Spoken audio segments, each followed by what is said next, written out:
All right, Pickle. So this weekend, you and I took separate cars, but we did go the same place, which is you and me and Greg Powers, our recruiting analyst. Yes. Traveled to this tiny town I'd never heard of. Little podunk out of the way. Called Llano, Texas. Down there in Llano. And we didn't go for football reasons. No. We went. Well, apparently we set the internet on fire about this. We did. The Texas High School BBQ State Championships. Yes. The Texas High School BBQ State Championships. We had heard that this was happening about a month ago. 3 weeks ago. Yeah. About 3 weeks ago. And we said, well, we got to go. And so we did. I don't know, what were your, because I had almost no idea what to expect. What were your expectations going into it? So, like when you and I were talking about it being more of a, it's a passive event. It's not like a football game where you show up, there's the game, and then it's over. And I had told you my expectations for it were a lot like if you've been to a stock show, going to a stock show. You've got a lot of things going on at once, and you kind of get to pick and choose where you're going to be. And that is very similar to what it was. But it was way bigger than I thought. It was way bigger. It was enormous. I was going into this expecting, I'll be honest, I expected there to be about 12 teams. Yeah, anywhere between 10 and 15. I was thinking, okay. I had pegged for a dozen teams. We'd walk around, have a good time, talk with some people, in and out. There were, I believe, 63 teams at this thing. Okay? And before you think, oh, okay, well, I feel like I know what type of high schools have a barbecue team, you're wrong. Okay? Yep. There were tiny towns. There were 1A schools. Rankin was there. They had 3 teams. Rankin, we'll talk about them in a moment. O'Donnell was there, a tiny town. All these teeny little towns. And then also like Klein and Mansfield and San Antonio Madison. Yep. Right? Yeah, like, Mansfield Legacy was there. Huge. Like these huge. Katy Taylor was there. Atascocita was there. There were every size of school was there. Whether you're talking about massive schools or you're talking about tiny schools. So everything from 6A to 1A was represented in this. Now, to be clear, this is not a UIL sport. Okay? This is not a UIL sport. This is it's run by an organization called Texas or High School Barbecue Incorporated. We'll hear from their president, Chuck Schoenfeld, here in a moment. But you go around, and the first thing that I think was most impressive was the rigs that these guys were dealing with. Okay? This is not your dad throwing the little charcoal grill out there and grilling up some burgers. Okay? This was these massive smokers that you would see at like Cooper's Barbecue. At like Heim. Like our buddy Travis Heim. You would see it there. It was remarkable. And you talk with these guys, and a lot of them made their smokers. Yep. We talked with the coach. Yes, there's barbecue coaches. We talked with the coach at Rankin. Rankin is that was the team we heard about, and that was the team we heard from multiple people say that's the team to beat. That's a standard. That Rankin is the standard. Rankin is the powerhouse in Texas high school barbecue. They had 3 teams there: a senior team, a sophomore team, and a freshman team. I want to say. Yes. And in talking with them, they thought that all 3 of them could win the whole thing, the grand championship. And that's the other thing. Just to put this into perspective, we talked about the size of the school. Everyone competes against everyone. It doesn't matter if you have 50 people in your high school or you are Katy Taylor with an unbelievable number. Everyone competes on the same level. Everyone competes. Yeah, it's just one competition. Girls and guys, all of them. And we talked with the coach at Rankin, and I said, how'd you get into this? And he says, well, I'm the welding teacher. Yep. And then we were like, let's make a smoker, and then let's make a barbecue team, and then now here we are. And so there are 5 categories that it's judge time, okay? Yes. And it goes throughout the day. They start cooking at like 6 a.m. I think you can fire up You fire up the pit at 5. 5. You can fire it up at 5.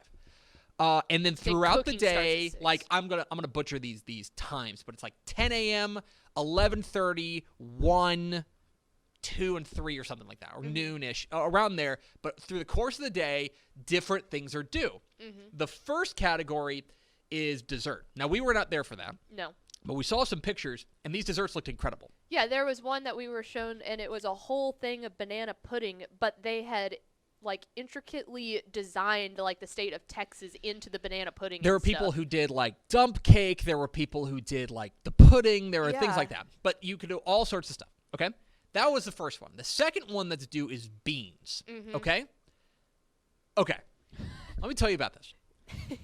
We met up with the girls from Finger Licking from Klein, or Finger Licking Barbecue was something their like name. that from yeah. Klein. And by the way, probably about 25% girls. Yeah, Probably. there were. Yeah, I was thinking. Oh, this is me being a football guy. Sadly, I was thinking, there'll be a couple girls out there. No, no, it was like really good showing. Probably a quarter of the field was girls.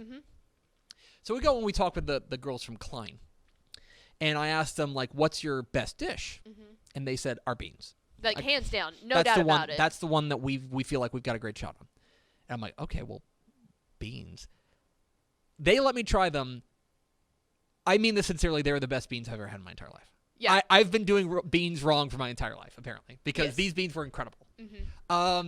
Between that, so that comes out next. At noon, chicken was due. Yes. And that's where we kind of take a little bit of a detour here in our story.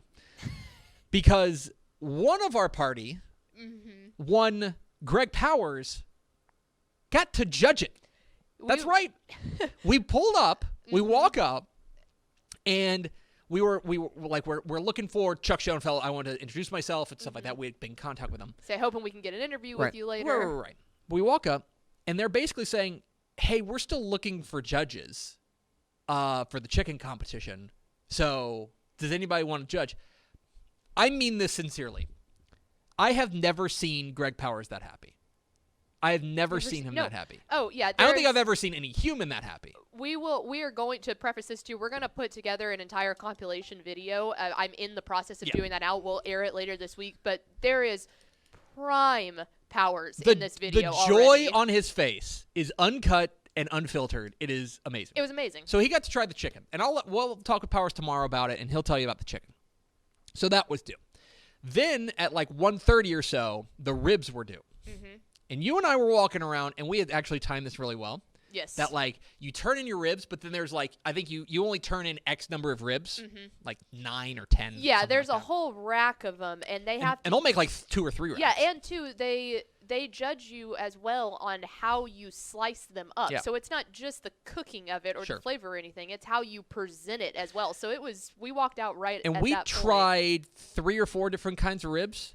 I mean, Yeah. guys, some of these, I'm telling you, some of this barbecue you could put in a restaurant tomorrow. Oh, it was incredible. I think we were all in a girl. There was an all-girls team called the BBQs out of James Madison down in San Antonio, and those were some of the best ribs I've They were ever so good. had. We tried them from there. We tried them from Van Vleck. We tried them from Rankin. We tried them from a few other places.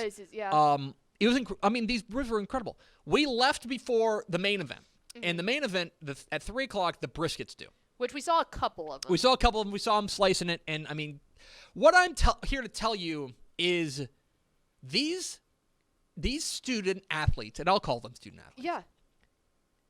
They are so good at barbecue. As a grown man, it is frustrating to me how good they are. It's frustrating to me. How are you this good at this? Yeah, it was amazing. And I mean, you could see, even if you think about it, like Rankin had the freshman team there.